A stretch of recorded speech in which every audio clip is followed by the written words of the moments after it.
Good morning. कैसे हैं आप लोग? चलिए, पार्ट वन में हम लोगों ने क्या क्या पढ़ा था। ब्लड रिलेशन का बेसिक चीज़ पढ़ा था। बेसिकली होता क्या है, मेल को कैसे रिप्रेजेंट करते हैं, फीमेल को कैसे रिप्रेजेंट करते हैं, हस्बैंड वाइफ को कैसे करते हैं, सिबलिंग्स को कैसे करते हैं, ब्रदर सिस्टर को कैसे करते हैं। आज हम लोग पार्ट टू में पढ़ेंगे, उसे थोड़ा सा आगे पढ़ेंगे। और पार्ट टू में हम लोग क्या क्या पढ़ेंगे, क्वेश्चन टाइप, कितने टाइप्स के क्वेश्चन आते हैं, कैसे कैसे क्वेश्चन आते हैं। उसके बाद जनरेशन, मतलब जनरेशन कहने का मतलब क्या होता है कि हम, जनरेशन क्या होता है, जनरेशन गैप, हाँ वो वाला गैप, वो नहीं। बेसिकली जनरेशन कहने का मतलब होता है कि हमसे पीढ़ी, मतलब हमसे एक पीढ़ी ऊपर कौन कौन होते हैं, हमसे दो पीढ़ी, एक पीढ़ी और ऊपर मतलब दूसरा पीढ़ी में कौन कौन होता है। वैसे ही हमसे दो पीढ़ी डाउन मतलब नीचे दो पीढ़ी कौन कौन से, एक पीढ़ी कौन होंगे, फिर एक पीढ़ी और नीचे जाएंगे तो कौन कौन होंगे। तो बेसिकली दो पीढ़ी ऊपर दो पीढ़ी नीचे का पढ़ते हैं, क्योंकि हमारे एग्ज़ाम में उतना ही से क्वेश्चन आता है, उसी से रिलेटेड आता है। तो क्वेश्चन जो हमारा होता है, बेसिकली कितने टाइप्स के क्वेश्चन होते हैं, टाइप्स ऑफ क्वेश्चन हमारे तीन टाइप्स के पूछे जाते हैं, ठीक है। एक हमारा पॉइंटिंग टाइप का होता है,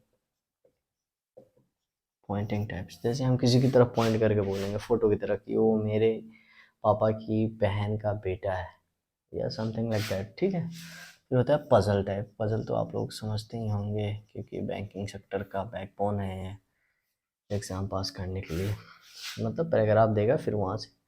फिर एक होता है कोडेड। कोडेड में क्या होता है कि कोड दे देता है, जैसे कहने का मतलब बोल देगा कि एस और टी का मतलब वो एक दूसरे की वाइफ है, एस प्लस टी का मतलब हो जाएगा वो सन है, और एस डिवाइडेड बाई टी का मतलब बेटी है। फिर कुछ दे देगा क्वेश्चन, जैसे A plus B divided by C, relation क्या होगा, इनमें रिलेशन पूछ लेता है। बेसिकली हम लोग अपने से दो जनरेशन ऊपर और दो जनरेशन नीचे की बात करते हैं, क्योंकि एग्ज़ाम में यही इसी से क्वेश्चन आता है, फिर उसके ऊपर हम लोग को जाना नहीं है।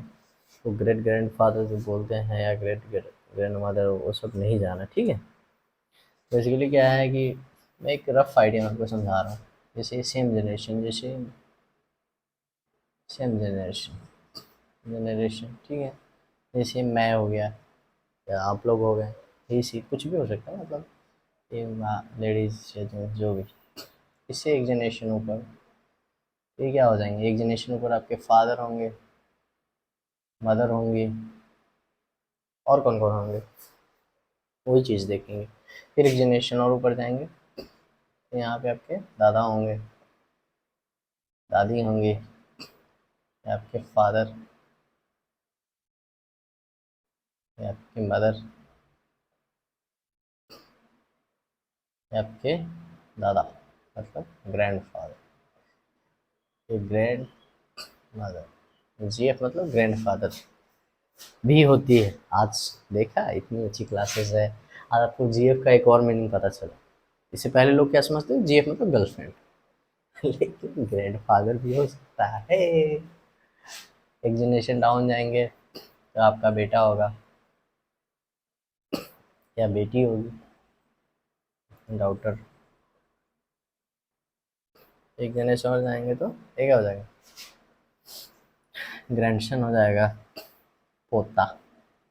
एक ग्रैंड आउटर हो जाएगी पोती, पोता, पोती। ये सब चीज़ देखेंगे, इसको डिटेल में पढ़ेंगे। और ठीक है, पहले हम लोग क्या बात कर रहे थे, एक जनरेशन ऊपर की, अब दो जनरेशन ऊपर, मतलब हमसे दो जनरेशन ऊपर कौन कौन होगा। मेरे से दो जनरेशन ऊपर में मेरे मेरे पापा के पापा, यानी मेरे दादाजी। और कौन होंगे बताओ आप लोग, कमेंट करो, कमेंट करो।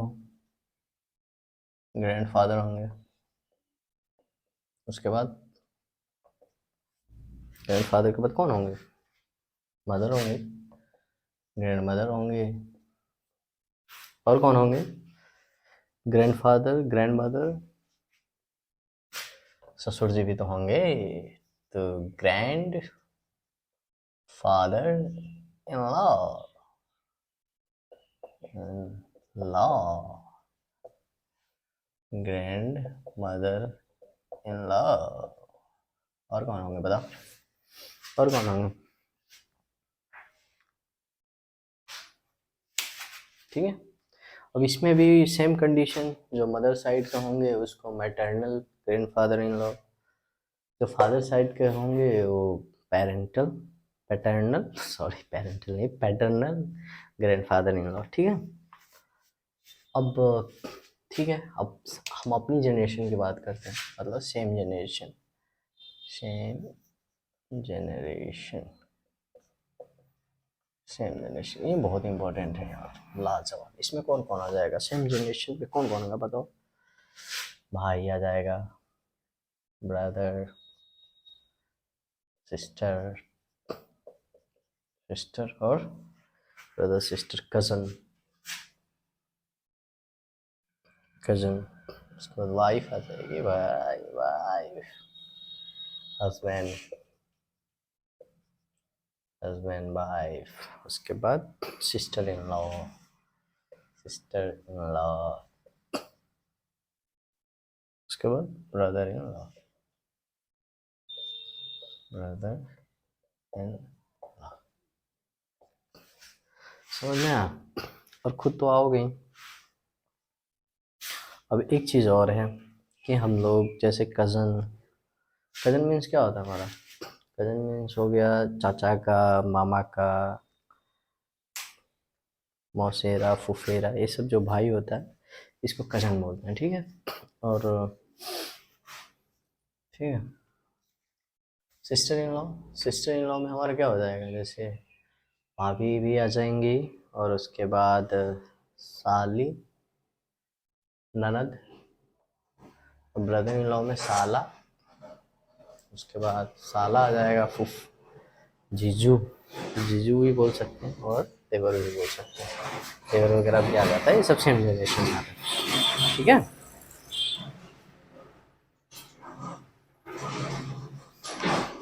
अब हम एक जनरेशन नीचे की बात करते हैं, मतलब जनरेशन डाउन, जनरेशन डाउन करेंगे, डाउन करेंगे मतलब एक बार डाउन करेंगे, तो हमसे एक बार नीचे कौन कौन आ जाएगा, बेटा आ जाएगा मेरा, सन, डॉटर, डॉटर आ जाएगी, और उसके बाद नेफ्यू, भतीजा, भतीजा आ जाएगा, उसको नाइशी मतलब भांजी या भांजा, सन इन लॉ आ जाएंगे, सन इन लॉ, फिर उसके बाद daughter in law, daughter in law. ठीक है। इससे ज़्यादा जनरेशन नहीं आता, इतना ही आता है सेकेंड जनरेशन में, मतलब एक जनरेशन अपने से नीचे जाएंगे तो आ जाएगा, एक जनरेशन और जाते हैं, जनरेशन डाउन सेकेंड टाइम। ठीक है, सेकेंड जनरेशन डाउन जाएंगे तो कौन कौन से आ जाएंगे हमारे, क्या आएगा हमारा, पोता आएगा, मतलब ग्रैंड सन, ग्रैंड सन आएगा, ग्रैंड डाउटर आएगी ना भाई, पोती भी तो आएगी, और कौन आएंगे बताओ यार, तुम लोग बताते नहीं हो, बड़ा खराब चीज़ है।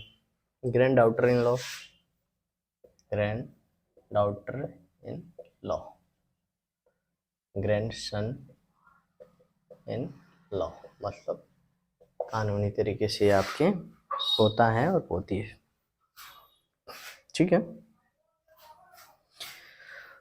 इतना चीज़ समझ में तो आ गया होगा मेरे हिसाब से। इसको नोट डाउन कर लो, वीडियो पॉज करके आप लोग लिख सकते हो, कोई दिक्कत। ठीक है, चलिए दो इम्पोर्टेंट शब्द देखते हैं जिसका मीनिंग मतलब मेल और फीमेल दोनों के लिए यूज़ कर सकते हैं। ठीक है, इम्पोर्टेंट वर्ड देखते हैं तो, ठीक है, इम्पोर्टेंट वर्ड देखते हैं, जैसे स्पाउस, स्पाउस,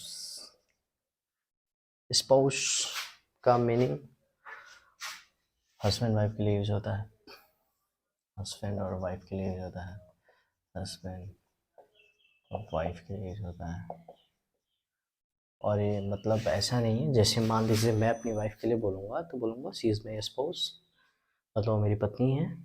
और अगर वो बोलेगी मेरे लिए तो बोलेगी ही इज़ माई स्पाउस, मतलब वो मेरा हस्बैंड है। तो बेसिकली हस्बैंड के लिए यूज होता है या वाइफ के लिए यूज होता है स्पाउस में, ठीक है।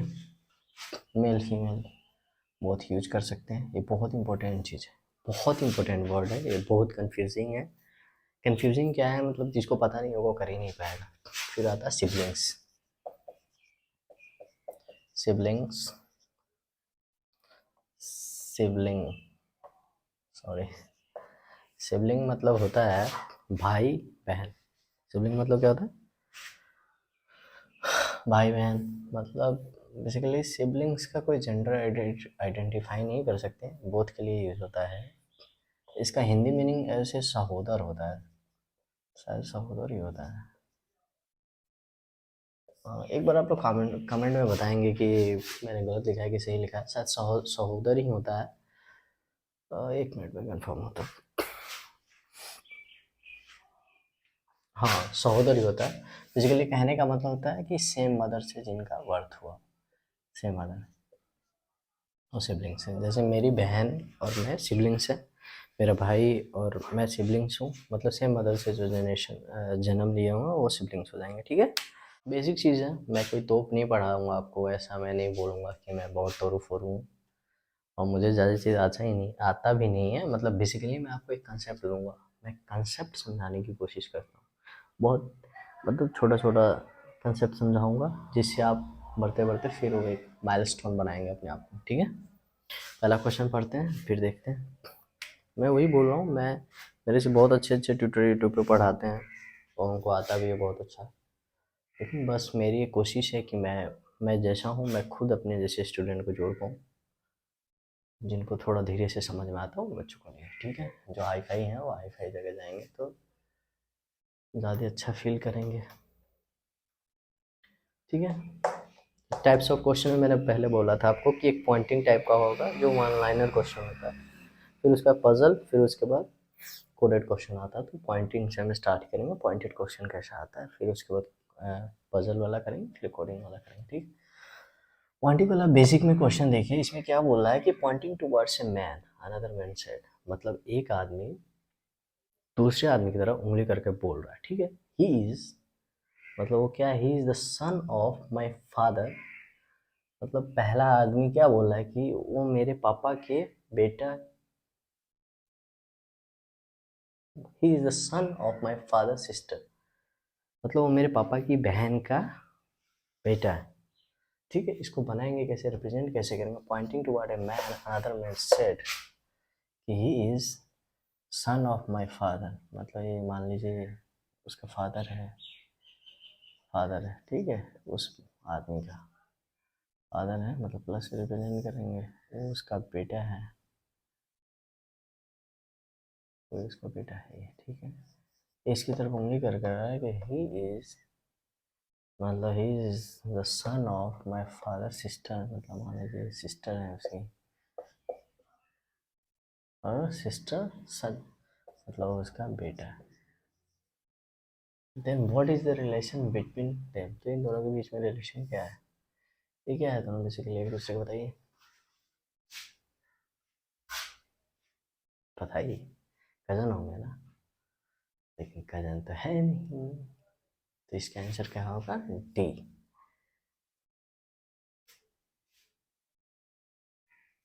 समझ में आया,